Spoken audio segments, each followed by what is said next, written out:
I'm Kayla with WTI, and I have finally found a parent and kid-approved sucker. It's these awesome vitamin C pops from YumEarth.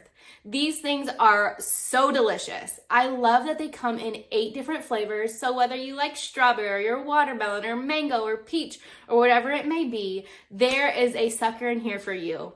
I have not tried a flavor that I do not absolutely love. What I love about these as a parent is the ingredients that they are made of.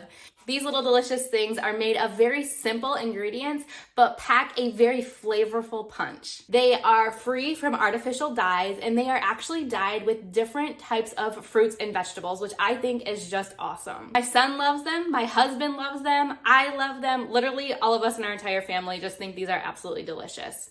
They even have a little boost of vitamin C in there as well. So not only are we enjoying a really nice tasty treat, but we're giving our bodies a little nourishment too. And I love that about these suckers.